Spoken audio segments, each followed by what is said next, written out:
बिस्मिल्लाहिर्रहमानिर्रहीम। अस्सलाम वालेकुम। एक बार अल्लाह को पढ़ लें।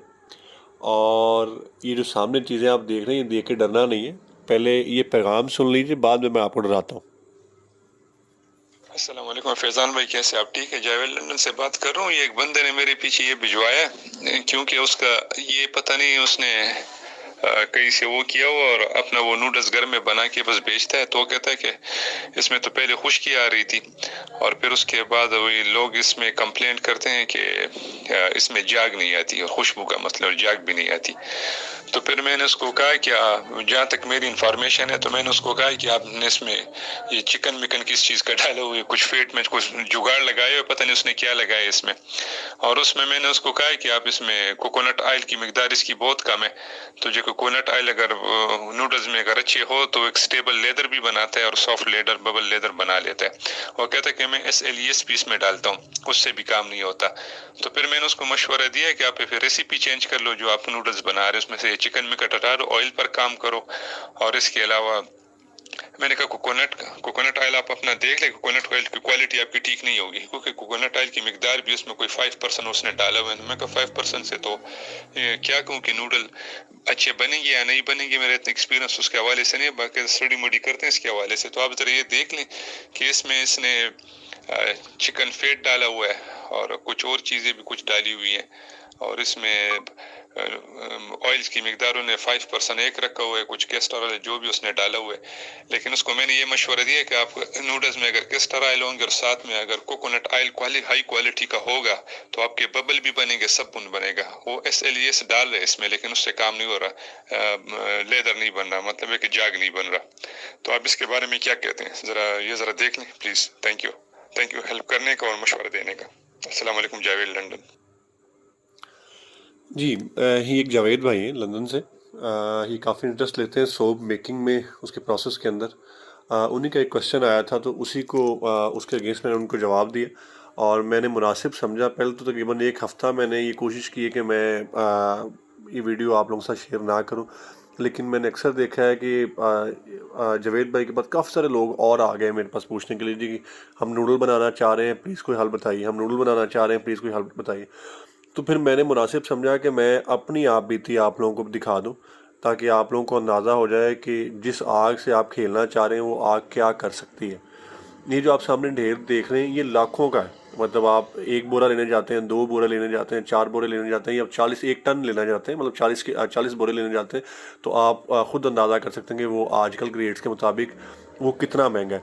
और ये जो आप सामने ये ढेर देख रहे हैं, ये हमारी बेवकूफ़ी है, जो आज से तकरीबन 10 साल पहले जो हालात आज हुए, इस इतने या इससे थोड़े से कम हालात पहले भी हुए थे। नूडल इसी तरह महंगी हो गई थी, और हमें सिवाय एक आधे दोस्त के कभी किसी ने नहीं कहा कि जी आप नूडल ना बनाइए। और जवानी जोबन पे थी, तो हमने कहा कि जनाब चक फटे देंगे, लेकिन वो हमारे ही फटे चके गए।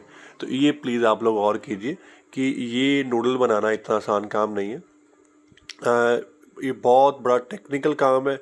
और मतलब कह लीजिए कि 8 घंटे की कुकिंग कम से कम होती है, और फिर जाके आप जो है वो लाई को कंपनसेट कर पाते हैं, स्पोनीफाई कर पाते हैं ऑयल को। और फिर वो एक हद तक ऑयल जो है वो स्पोनीफाई होता है, उसमें फिर भी फ्री ऑयल रह जाता है। और नॉर्मली जो भी नूडल आप ले रहे हैं, वो नूडल 0.07% फ्री अल्कली है उसके अंदर, और फ्री फैट अप्रॉक्सीमेटली नहीं है।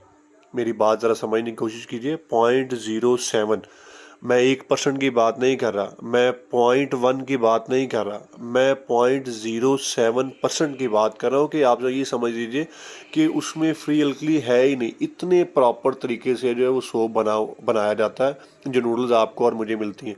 और उस तक मीट करने के लिए वो कुछ 3-4 किस्म के मुख्तलिफ कह लीजिए कि मशीनें कह लीजिए, इंस्ट्रूमेंट्स कह लीजिए कि हैं, कि पहले वो ऑयल की वाश और जगह पे लगती है, फिर ऑयल शिफ्ट होता है, फिर उस ऑयल शिफ्ट करने के बाद उसमें से ग्लिसरीन अलग एक्सट्रैक्ट कर दी जाती है। उसके बाद जो फ्री एसिड्स होते हैं वो उनको आगे शिफ्ट किया जाता है, फिर उनको स्टिर किया जाता है विद फ्री लाई के साथ, और फिर उसका रिएक्शन होता है। और रिएक्शन होने के बाद फिर जो है वो एक प्रॉपर जो है आप कह लीजिए कि सोप बनता है, और वो सोप को अप्रॉक्सीमेटली जो फुल बॉयल वाले हैं वो तो 3-3 दिन पकाते हैं, और जो ये आप कह लीजिए कि जो हाफ बॉयल के साथ कुकिंग कर रहे होते हैं वो भी तकरीबन, अगर हम ऑयल से लेके ऑनवर्ड करें तो तकरीबन 8 घंटे तक उसकी कुकिंग हो रही होती है अप्रॉक्सीमेटली। कुछ लोग हैं जिनके प्लांट बहुत एडवांस है, वो 2.5 घंटे में भी पका लेते हैं, लेकिन उनके प्लांट एडवांस होने की वजह से अब ये मेरी बात अंडरस्टैंड करने की कोशिश कीजिए कि ये इतना आसान काम नहीं है। लेट्स सपोज आप कर भी लेते हैं तो सोप पहले आप बनाएंगे ना, आपकी मेरी दादी माँ जो हुआ करती थी वो घर में ही दाबड़े के अंदर साबुन बना लिया करती थी। मेरी तो बनाती थी, आप लोगों का मुझे अंदाज़ा नहीं। उसी में उन्होंने वो बकरा ईद पे वो चर्बियाँ इकट्ठी करनी, और उसी में उन्होंने वो कास्टिक आम मिल जाता था पतरी, उसी को डिज़ोल्व करके उन्होंने उसमें डालना, उसको बनाना, वो दाबड़े के अंदर वो एक साबुन का एक पूरा ढेला बन जाता था, उसी में से वो कपड़ों को लगा लगा के धोना। वो लॉन्ड्री सोप था। लॉन्ड्री सोप की समझ में आती है, उसमें फ्री अल्कली रह भी जाए तो वो आपके कपड़ों के दाग जो है वो ख़त्म कर देगी। लेकिन जो आप बनाने की कोशिश कर रहे हैं वो ब्यूटी सोप है, बाथ सोप है। वो लोगों ने अपने चेहरे पे इस्तेमाल करना है, कभी आंखों में भी जा सकता है, मतलब बाकी बॉडी पे इस्तेमाल करना है, वो ये लोगों को खारिश पड़ जाएगी। तो कोशिश कीजिए कि मतलब सिर्फ कारोबार नहीं, मतलब आगे आपने जवाबदेह भी होना। ये मुनासिब नहीं है कि जब तक आप इस काम को सीखें ना और डायरेक्ट इंस्ट्रूमेंट्स ना हो तो आप ये लगा लीजिए। दूसरी बात, जावेद भाई वाली बात, वो मैं आप लोगों को थोड़ी सी ब्रीफिंग कर देता हूँ। ये जो बंदा जो ये चीज़ बना रहा है उसने आप ऊपर देख भी रहे हैं, फ़ैट इस्तेमाल की हुई है, चिकन फ़ैट, और फिर इन्होंने ओलिव का इस्तेमाल किया हुआ है, फिर कोकोनट और कैस्टर इस्तेमाल किया हुआ है। ये स्वाए कोकोनट के कोई और चीज़ जो है वो हमारे इस बाथ सोप की आइटम नहीं है। कैस्टर ऑयल लोग मेल्ट एंड पोर सोप्स में या ट्रांसपेरेंट सोप में या ट्रांसलूसेंट सोप में डालते हैं। कैस्टर ऑयल वैसे जो है नॉर्मली इस्तेमाल नहीं किया जाता। कोकोनट ऑयल जो है वो इस्तेमाल किया जाता है, वो 10% तक इस्तेमाल किया जाता है, 20% तक इस्तेमाल किया जाता है। उसके बाद ये जो चिकन फैट इस्तेमाल कर रहे हैं उसका स्पोनिफिकेशन वैल्यू ही बहुत कम है, मतलब 0.1 भी नहीं है, 0.98 उसके 0.98 उसकी वैल्यू है। मतलब 1 किलो को सिर्फ 98 ग्राम आप समझ लीजिए, या अप्रॉक्सीमेटली जो है वो 98 ग्राम, सॉरी मैं गलत कह रहा हूँ, 9.8 ग्राम अप्रॉक्सीमेटली सिर्फ फ्री हल्की लग रही है। उस बेचारे ऑयल ने, जो इतना कमज़ोर ऑयल है, इतना वीक ऑयल है, उस ऑयल ने क्या सोप बनाना है आपको और मुझे सोप बनाने के लिए 43 टाइटर से लेके तकरीबन आप समझ लीजिए कि 48 टाइटर तक का ऑयल चाहिए।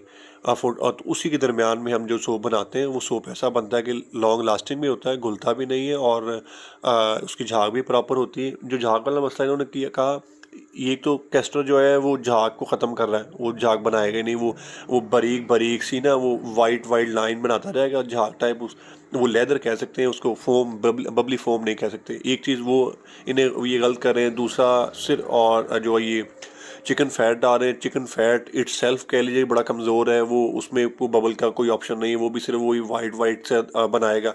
और तीसरा ओलिन इस्तेमाल करें, वो भी जो है वो सॉफ्ट ऑयल है, वो कह लीजिए कि मतलब ऑयल को जो आपका सोप है उसको और सॉफ्ट कर देता है। और जैसे ही इनको ये नूडल बनाते होंगे, एक तो जब वो जो नूडल बनी वो बनेगी बहुत ज़्यादा नरम, वो अगर सोप बन भी जाता है तो उसका कलर जो है वो सस्टेन नहीं करेगा। वो जब आप बनाएंगे सोप आपको देखने में बहुत वाइट लग रहा होगा, लेकिन जैसे ही आप मशीन में से गुजारेंगे 2 बार 3 बार 4 बार, उसका कलर आप कह लीजिए कि डल हो जाएगा, येलोइश कलर हो जाएगा। लेकिन 1 माह के बाद, 15 दिन के बाद उसका कलर मेहंदी की तरह हो जाएगा, जैसे ये आप स्क्रैप के अंदर हमारे जो देख रहे हैं।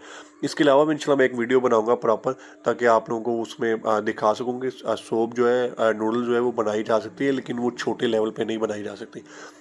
बाकी किसी भी दोस्त का कोई भी मसला हो प्लीज़ रब्ता करें, कोशिश करूँगा उसका कोई ना कोई मुनासिब हल निकाल सकूँ। अस्सलाम वालेकुम वरहमतुल्लाह।